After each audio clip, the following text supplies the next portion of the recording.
দুলি মল্লিকের desk report. এভাবে বাড়ি বাড়ি গিয়ে আটক করা হচ্ছে অবৈধ অভিবাসীদের। যুক্তরাষ্ট্রের শিকাগোতে অবৈধ অভিবাসী বিতাড়িত করার দায়িত্বে থাকা টম হোম্যান নিজেই অভিযানের নেতৃত্ব দিচ্ছেন। সংবাদ মাধ্যমকে দেওয়া সাক্ষাৎকারে বলেন, যুক্তরাষ্ট্রের জননিরাপত্তার স্বার্থে অবৈধ অভিবাসীদের বিতাড়িত করা জরুরি। আগামীতেও অভিযান আরও বাড়ানো হবে বলেও জানান তিনি। শুধু শিকাগো নয়, Atlanta, Colorado, Los Angeles, Texas সহ বিভিন্ন শহরে স্থানীয় সময় রোববার থেকে শুরু হয়েছে এ অভিযান। এ পর্যন্ত 1000-এরও বেশি অবৈধ অভিবাসীকে গ্রেপ্তার করা হয়েছে।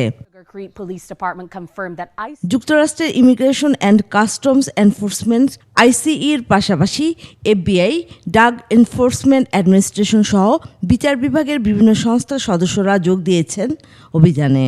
এক সপ্তাহ ধরে এই অভিযান চলবে বলে ধারণা করা হচ্ছে।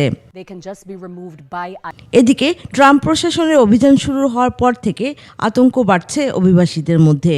অনেকেই গ্রেপ্তার হওয়ার ভয়ে কাজে যাচ্ছেন না। শিয়া বাটার ও ভিটামিন ই সমৃদ্ধ lily glam beauty soap. Lily, always beautiful. অবৈধ অভিবাসীদের অনুপ্রবেশ ঠেকাতে মেক্সিকো সহ পুরো দক্ষিণ সীমান্তে মোতায়েন করা হচ্ছে 10,000 সেনাবাহিনী।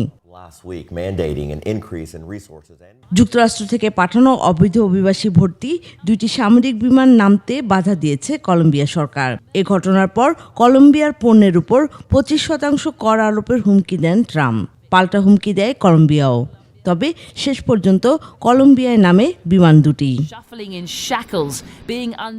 দুলি মল্লিক, ডেস্ক রিপোর্ট, 21 টেলিভিশন।